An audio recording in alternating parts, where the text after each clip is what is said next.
નમસ્કાર, breaking news સાથે હું છું આપની સાથે ડોક્ટર મહેન્દ્ર જાદવ। વાત કરીએ સમાચારની તો સુરતથી મહત્વના સમાચાર સામે આવી રહ્યા છે, જ્યાં સુરતમાં ટ્રેન ઉથલાવવાનો પ્રયાસ, કિમ કોસંબા રેલવે ટ્રેક પર પ્રયાસ, રેલવે ટ્રેકને જોડતા 71 પેડલોક કરી નાખ્યા। રેલવે સુરક્ષા ફોર્સની સૂચકતાથી મોટી જાનહાનિ ટળી છે।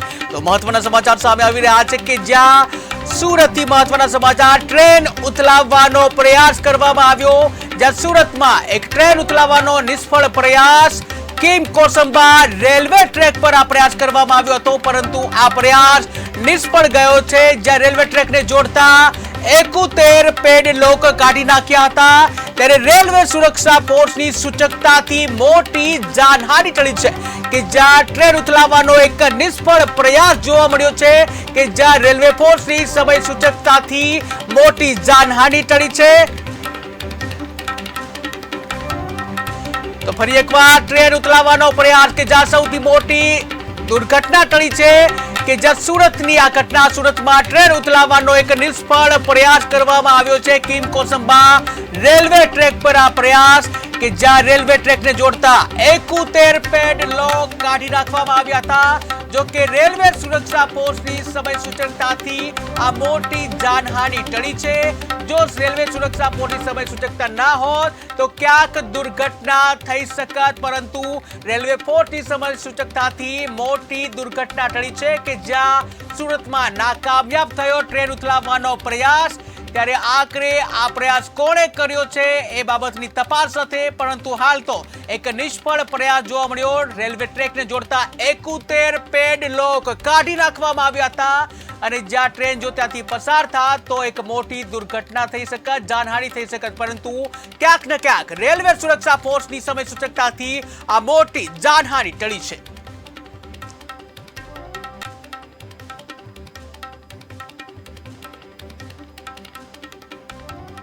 તો અન્ય મહત્વના સમાચાર સામે આવી રહ્યા છે, જ્યાં વડાપ્રધાન નરેન્દ્ર મોદી 3 દિવસના અમેરિકાના પ્રવાસે। મહત્વના સમાચાર સામે આવી રહ્યા છે કે જ્યાં વડાપ્રધાન નરેન્દ્ર મોદી 3 દિવસના અમેરિકાના પ્રવાસે। ત્યારે મોદી પહેલીવાર 1993માં અમેરિકા ગયા હતા, જ્યાં પીએમ મોદીની પહેલી અમેરિકા ટૂરના સાથીઓએ વાગોડ્યા સંસ્મરણો। ત્યારે એલ.કે. અડવાણીએ મોદીને દાઢી કાઢવાનું કહ્યું કે જ્યાં દાઢી કઢાવીને ક્લીન શેવ કરવાનું કહ્યું હતું। તો મહત્વના સમાચાર સામે આવી રહ્યા છે પીએમ મોદીને લઈને કે જ્યાં પીએમ મોદી 3 દિવસના અમેરિકાના પ્રવાસે, કે જ્યાં મહત્વના સમાચાર સામે આવી રહ્યા છે, જ્યાં પીએમ નરેન્દ્ર મોદી સતત જે કહી શકાય કે એક્ટિવ જોવા મળતા હોય છે, દેશ વિદેશની યાત્રાઓ તેમની જોવા મળતી હોય છે, ક્યાંક ને ક્યાંક ભારતને આગળ લઈ જવા માટે જે પ્રયાસો હાથ ધરવામાં આવતા હોય છે। ત્યારે હવે અમેરિકાના પ્રવાસે ગયા છે વડાપ્રધાન નરેન્દ્ર મોદી, કે જ્યાં 3 દિવસના અમેરિકાના પ્રવાસે છે। ત્યારે અમેરિકાના પ્રવાસે મોદી પહેલીવાર 1993માં ગયા હતા અમેરિકા, અને ત્યાર પછી પીએમ બન્યા બાદ પ્રથમ વખત અમેરિકાના પ્રવાસે ગયા છે। ત્યારે મોદીની પહેલી અમેરિકા ટૂરના સાથીઓએ સંસ્મરણો વાગોડ્યા હતા। એલ.કે. અડવાણીએ મોદીને દાઢી કાઢવાનું કહ્યું કે જ્યાં દાઢી કઢાવીને ક્લીન શેવ કરવાનું કહ્યું હતું।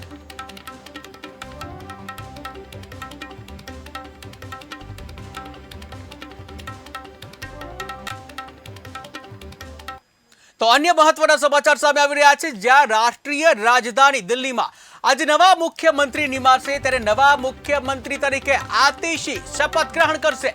તો મુખ્યમંત્રી શનિવારે દિલ્હીમાં શપથ લેશે। આતિશી લગભગ 4:30 વાગે સીએમ તરીકેના શપથ લેશે। તો મહત્વના સમાચાર દિલ્હીથી સામે આવી રહ્યા છે। ઉલ્લેખનીય છે કે દિલ્હીના પૂર્વ મુખ્યમંત્રી અરવિંદ કેજરીવાલે રાજીનામું આપ્યું અને ત્યારબાદ નવા સીએમ પદને લઈને ચર્ચા જે ચાલી હતી, ત્યારે નવા સીએમ પદને લઈને ચર્ચાનો અંત આવ્યો હતો અને જ્યાં આતિશીને નવા સીએમ તરીકેની ઘોષણા કરવામાં આવી હતી। ત્યારે આજે મુખ્યમંત્રી તરીકે, દિલ્હીના મુખ્યમંત્રી તરીકે આમ આદમી પાર્ટીના નેતા આતિશી આજે સીએમ તરીકેના શપથ લેવાના છે। ત્યારે આતિશી દિલ્હીના નવા મુખ્યમંત્રી નિમાશે, જ્યાં નવા મુખ્યમંત્રી પદ તરીકેના આજે શપથ ગ્રહણ કરશે આતિશી। ત્યારે મુખ્યમંત્રી શનિવારે દિલ્હીમાં શપથ લેશે। આતિશી લગભગ 4:30 વાગે સીએમ તરીકેના શપથ લેશે કે જ્યાં દિલ્હીના ત્રીજા મહિલા મુખ્યમંત્રી હશે આતિશી, કે જ્યાં ત્રીજા મહિલા મુખ્યમંત્રી તરીકે તેઓ જે સીએમ નો ચાર્જ સંભાળશે। આ પહેલા સુષ્મા સ્વરાજ, શીલા દીક્ષિત જે દિલ્હીના મહિલા મુખ્યમંત્રી રહી ચૂક્યા છે અને ત્યારબાદ મહિલા મુખ્યમંત્રી તરીકે આતિશી ત્રીજા મુખ્યમંત્રી જે કહી શકાય ત્રીજા જે દિલ્હીના મહિલા મુખ્યમંત્રી તરીકેનો ચાર્જ સંભાળશે। ત્યારે આજે સાંજે 4:30 વાગે સીએમ તરીકેના શપથ ગ્રહણ કરશે। ત્યારે આતિશી દિલ્હીના નવા મહિલા મુખ્યમંત્રી તરીકેના શપથ ગ્રહણ કરશે।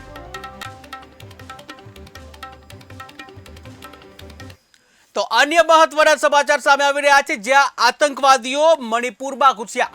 મહત્વના સમાચાર સામે આવી રહ્યા છે, આતંકવાદીઓ મણિપુરમાં ઘૂસ્યા હોવાના મોટા અહેવાલ। મ્યાનમારથી લગભગ 900 આતંકવાદીઓ ઘૂસ્યા હોવાના સમાચાર। ત્યારે આતંકવાદીઓ ઘૂસ્યા હોવાના અહેવાલે સરકારની ચિંતામાં વધારો કર્યો છે। ત્યારે મોટી ઘટનાને અંજામ આપવાની યોજના બનાવી હોવાની પણ ચર્ચા। ત્યારે ગુપ્તચર એજન્સીઓના રિપોર્ટમાં કરવામાં આવ્યો છે દાવો।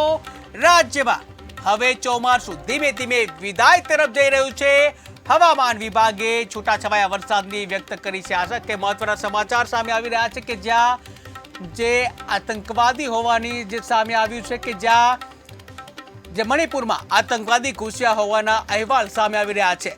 ત્યારે મ્યાનમારથી લગભગ 900 આતંકવાદીઓ ઘૂસ્યા હોવાના અહેવાલ જે સામે આવી રહ્યા છે। ત્યારે ક્યાંક ને ક્યાંક સરકારની ચિંતામાં વધારો કર્યો છે કે જ્યાં સરકારની ચિંતામાં વધારો થઈ છે ત્યારે મોટી ઘટનાને અંજામ આપવાની યોજના બનાવી હોવાની પણ ચર્ચા છે। ત્યારે ગુપ્તચર એજન્સીઓના રિપોર્ટ કરવામાં જે કહી શકાય ગુપ્તચર એજન્સીઓના રિપોર્ટમાં આ દાવો કરવામાં આવ્યો છે। ત્યારે કહી શકાય કે આતંકવાદી મણિપુરમાં ઘૂસ્યા હોવાનો જે દાવો કરવામાં આવ્યો છે ત્યારે સરકારની ચિંતામાં ક્યાંક ને ક્યાંક વધારો થયો છે। હવે સરકાર એલર્ટ બનશે।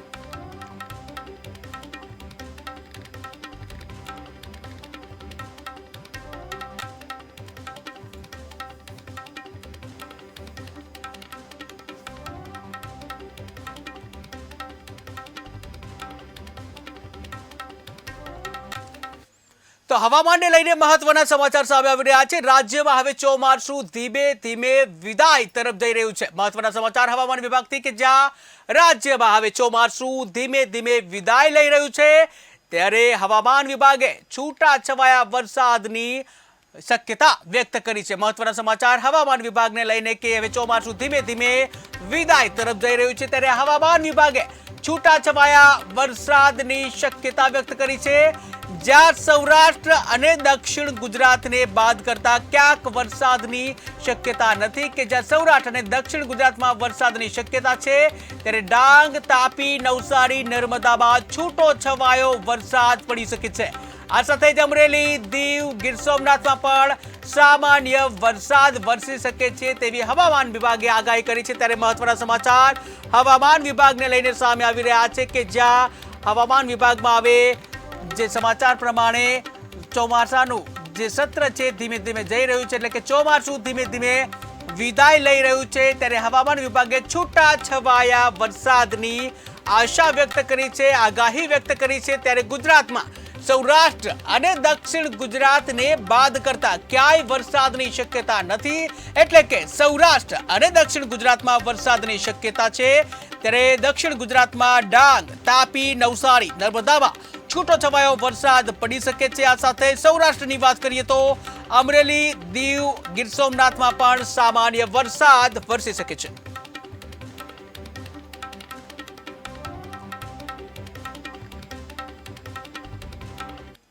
વાત કરીએ અરવલ્લીની, તો અરવલ્લી જિલ્લા કોંગ્રેસ સમિતિ દ્વારા વિરોધ કરવામાં આવ્યો કે જ્યાં રાહુલ ગાંધી ઉપર બેફામ વાણી વિલાસ કરતા વિરોધ કરવામાં આવ્યો છે કે જ્યાં મોડાસા ટાઉન પોલીસ સ્ટેશન ખાતે ગુનો નોંધવામાં આવ્યો। ત્યારે જે કહી શકાય મોડાસા ટાઉન પોલીસ ખાતે ગુનો નોંધાવવા પહોંચ્યા હતા કાર્યકરો કે જ્યાં ગુનો નોંધાય એ માટે રજૂઆત કરવામાં આવી હતી। ત્યારે કોંગ્રેસ આગેવાનોએ કાયદેસરની કાર્યવાહી કરવાની માંગ કરી છે। પોલીસ અધિકારીને અરજી આપી રોષ પણ ઠાલવવામાં આવ્યો। ત્યારે અરવલ્લીમાં કોંગ્રેસના આગેવાનો કાર્યકર્તા દ્વારા રજૂઆત કરવામાં આવી છે। અરવલ્લી જિલ્લા કોંગ્રેસ સમિતિ દ્વારા વિરોધ પ્રદર્શન કરવામાં આવ્યું છે। ત્યારે રાહુલ ગાંધી ઉપર બેફામ વાણી વિલાસ કરાતા વિરોધ કરવામાં આવ્યો છે। ત્યારે મોડાસા ટાઉન પોલીસ સ્ટેશન ખાતે ગુનો નોંધાવવા પહોંચ્યા હતા કાર્યકરો, જ્યાં કોંગ્રેસ આગેવાનોએ કાયદેસરની કાર્યવાહી કરવાની માંગ કરી છે। ત્યારે પોલીસ અધિકારીએ પણ જે કહી શકાય પોલીસ અધિકારી સમક્ષ રજૂઆત કરવામાં આવી હતી। પોલીસ અધિકારીને અરજી આપી રોષ ઠાલવવામાં આવ્યો। બોલો સાહેબ। રાષ્ટ્રીય કોંગ્રેસના પ્રમુખ પૂર્વ એવા રાહુલજી અને વિપક્ષના નેતા જેમના વિશે ભારતીય જનતા પાર્ટીના કેટલાક લોકોએ અભદ્ર ટિપ્પણી કરી, મારી નાખવાની ધમકી આપી, ત્યારે કોંગ્રેસના જે આગેવાનો છે એમના સમર્થનમાં મોડાસા પોલીસ સ્ટેશનમાં ફરિયાદ આપવા માટે આવ્યા। ગુજરાતની પોલીસ એ ગુજરાત સરકારના ઈશારે કામ કરી રહી છે, હર્ષ સંઘવી સાહેબના ઈશારે કામ કરી રહી છે। ફરિયાદ લેવાની એમણે ના પાડી કે અમે તપાસ કરીશું, જ્યારે જરૂર પડે ત્યારે તપાસ કરવાનું ભૂલી જોઈએ છીએ। રાહુલ ગાંધી ઉપર ફરિયાદ દાખલ થાય તો 1 સેકન્ડમાં થઈ જાય, અને આ દેશના હજારો કરોડો લોકોના જે દિલમાં બેઠા છે એવામાં રાહુલજીના માટે ગમે તેવું બોલવામાં આવે, એમની ધમકી આપવામાં આવે, એની ફરિયાદ આપવા આવે તો પોલીસ ફરિયાદ લેવા તૈયાર નથી। કારણ કે ગુજરાતની પોલીસ એ માત્ર ને માત્ર સરકારના ઈશારે અને સંઘવી સાહેબના ઈશારે કામ કરે, ફરિયાદ લેવી કે ન લેવી। એટલે ગુજરાતની પોલીસ ઉપર અમને 1 ટકો પણ વિશ્વાસ રહ્યો નથી। આવનારા દિવસોમાં ગુજરાતની પ્રજાનું શું થવાનું છે એ તો સમય બતાવે। તો વાત કરીએ અમરેલીની, તો મુખ્યમંત્રી ભૂપેન્દ્ર પટેલે રાજુલાની મુલાકાત લીધી, જ્યાં સીએમના વરદ હસ્તે તિરંગા સર્કલનું લોકાર્પણ કરવામાં આવ્યું।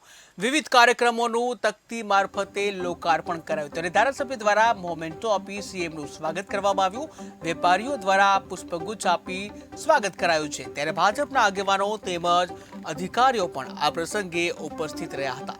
ત્યારે જે અમરેલીમાં સીએમ ભૂપેન્દ્ર પટેલની રાજુલાની મુલાકાત, કે જ્યાં અમરેલીના રાજુલા ખાતે સીએમ ભૂપેન્દ્ર પટેલે મુલાકાત કરી છે, ત્યારે સીએમ ભૂપેન્દ્ર પટેલના વરદ હસ્તે તિરંગા સર્કલનું લોકાર્પણ કરવામાં આવ્યું। આ સાથે જ વિવિધ કાર્યક્રમોની તકતી મારફતે લોકાર્પણ કરવામાં આવ્યું છે।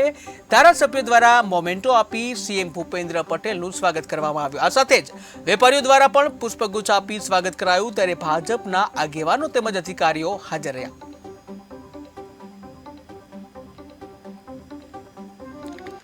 વાત કરીએ અમરેલીની, તો મુખ્યમંત્રી ભૂપેન્દ્ર પટેલે લીધી ધારીની મુલાકાત, કે જ્યાં ડીવાયએસપી કચેરી અને પોલીસ આવાસનું લોકાર્પણ કરવામાં આવ્યું છે।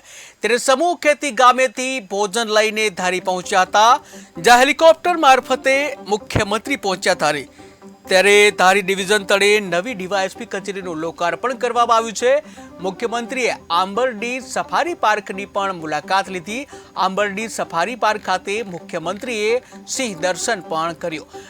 તો મુખ્યમંત્રી અમરેલીની મુલાકાતે પહોંચ્યા હતા, ત્યારે રાજુલા બાદ ધારીમાં પણ સીએમ ભૂપેન્દ્ર પટેલે જે કહી શકાય કે મુલાકાત લીધી છે ધારીની, અને જ્યાં સીએમ ભૂપેન્દ્ર પટેલે ધારીની મુલાકાત લીધી ડીવાયએસપી કચેરી અને પોલીસ આવાસ છે, ડીવાયએસપી કચેરી અને પોલીસ આવાસનું સીએમ ભૂપેન્દ્ર પટેલના વરદ હસ્તે લોકાર્પણ કરવામાં આવ્યું છે। આ સાથે જ સમૂહ ખેતી ગામેથી ભોજન લઈને ધારી પહોંચ્યા હતા, ત્યારે હેલિકોપ્ટર મારફતે મુખ્યમંત્રી ધારી પહોંચ્યા હતા, જ્યાં ધારી ડિવિઝન તળે નવી ડીવાયએસપી કચેરીનું લોકાર્પણ કરવામાં આવ્યું છે। મુખ્યમંત્રીએ આંબરડી સફારી પાર્કની પણ મુલાકાત લીધી હતી, ત્યારે આંબરડી સફારી પાર્ક ખાતે મુખ્યમંત્રીએ સિંહ દર્શન પણ કર્યા। વાત કરીએ નવસારીની, તો નવસારીના ગણદેવી તાલુકાના અમલસાડ ગામની આ ઘટના, કે જ્યાં જલારામ સોસાયટીમાં મોડી રાત્રે ચોરોએ હાથ સાફ કર્યા, કે જ્યાં 4 થી વધુ ઘરોના તાળા તોડી ચોરીને અંજામ આપવામાં આવ્યો। સવારે પડોશીએ ઘરના તાળા તૂટેલા જોઈ પોલીસને જાણ કરી સોસાયટીમાં લાગેલા સીસીટીવી કેમેરા ઘટના કેદ, કે જ્યાં સમગ્ર ઘટના છે સીસીટીવીમાં કેદ થઈ છે। ત્યારે સમગ્ર મામલે પોલીસ ઘટનાસ્થળે પહોંચી હતી। હાલ આ બાબતે અરજી કે ફરિયાદ થઈ નથી, કે જ્યાં રાજ્યમાં ચોરીની ઘટના વારંવાર બનતી હોય છે, ત્યારે વધુ એક ચોરીની ઘટના સામે આવી છે નવસારીના ગણદેવી, કે જ્યાં નવસારીના ગણદેવી તાલુકાના અમલસાડ ગામે ચોરીની ઘટના બની છે।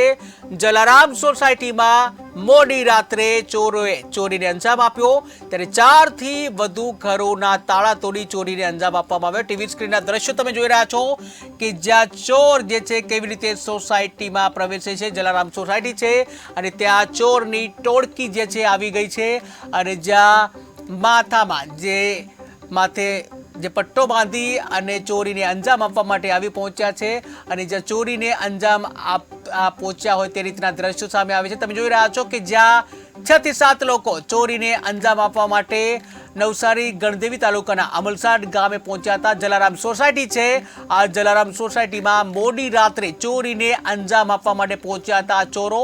ત્યારે જલારામ સોસાયટીમાં મોડી રાતનો આ બનાવ બન્યો છે કે જ્યાં 4 થી વધુ ઘરોના તાળા તોડી ચોરી કરી ચોર ફરાર થઈ ગયા. સવારે પડોશીએ ઘરના તાળા તૂટેલા જોયા અને ત્યારબાદ પોલીસને જાણ કરવામાં આવી. ત્યારે સોસાયટીમાં લાગેલા સીસીટીવીમાં આ સમગ્ર દ્રશ્યો તમે જે જોઈ રહ્યા છો એ કેદ થયા છે. ત્યારે સમગ્ર મામલે પોલીસ ઘટના સ્થળે પહોંચી, જો કે હાલ હજી પણ આ બાબતે કોઈ ફરિયાદ કે અરજી થઈ નથી.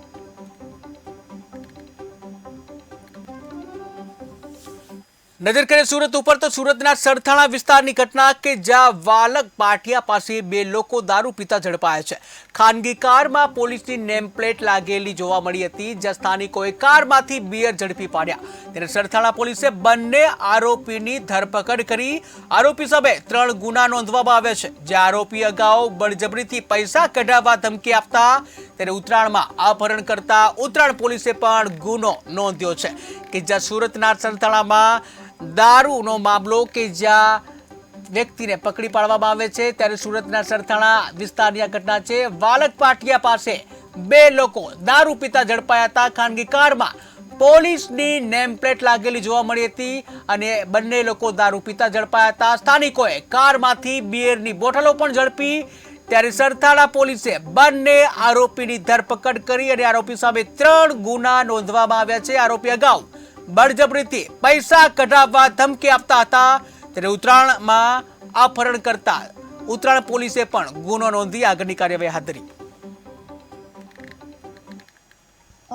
જે બનાવ બન્યો છે એ ગાડી જે છે એ આરોપીઓએ પોલીસ લખેલી પ્લેટ જે છે પોતાની ગાડીમાં રાખી પોલીસ તરીકેની ઓળખ આપેલ છે અને વાલક જંકશન પાસે પોતે પોલીસે આવું જણાવી અને ત્યાં રેસ્ટોરન્ટ પર પણ પોતે પૈસા નહીં આપ્યા અને ત્યાં એને ધમકી આપી પૈસા માગતા એને કે અમે તમને જાનથી મારીને તમારી પર ગાડી ચડાવી દઈશું, આવી રીતની બનાવ બનેલ છે. એ અનુસંધાને આપણે બંને આરોપીઓ જે છે, એકનું નામ છે જયપાલસિંહ ઉર્ફે યુવરાજસિંહ ધર્મેન્દ્રસિંહ ગોહિલ અને બીજાનું નામ છે મેહુલભાઈ ઉર્ફે મુન્નો સાંભળ. આ બંનેની ધરપકડ કરી છે અને બંને ઉપર એક સરકાર તરફે બી એફઆઈઆર દાખલ કરી પોલીસની જે પ્લેટ વાપરેલી છે અનુસંધાને, અને બીજો જે છે એ જે રેસ્ટોરન્ટવાળો છે ને પૈસા નથી આપેલા એ પણ એક ગુનો દાખલ.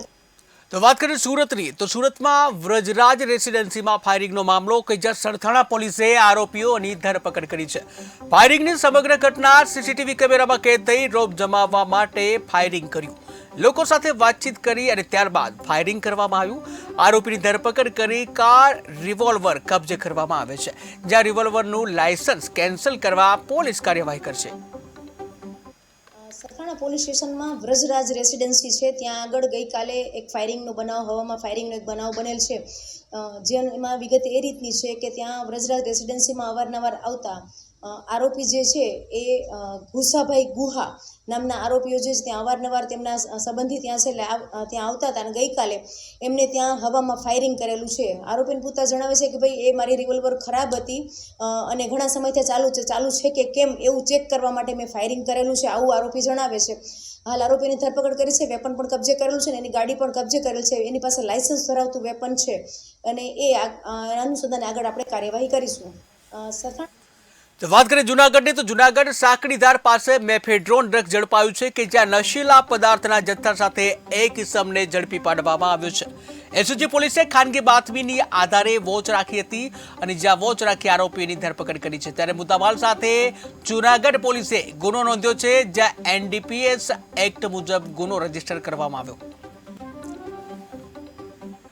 વાત કરીએ પાટણની તો ભાજપ સદસ્યતા અભિયાનનો વધુ એક વિડીયો વાયરલ થયો છે કે જ્યાં હારીજ તાલુકામાં રાશન કીટની લાલચમાં સદસ્યતા હોય તે રીતના આક્ષેપ સાથે એક વિડીયો વાયરલ થયો છે ત્યારે કીટની લાલચમાં સભ્ય બનવા લોકોની લાંબી લાઈનો જોવા મળી. હારીજ શહેરના જલિયાણા ગ્રુપ દ્વારા કીટ વિતરણ કરવામાં આવ્યું. લોકોને ગેરમાર્ગે દોરી સભ્ય બનાવ્યાના આક્ષેપ કરવામાં આવ્યો છે. સમગ્ર હારીજ તાલુકામાં આ ચર્ચાનો વિષય બન્યો.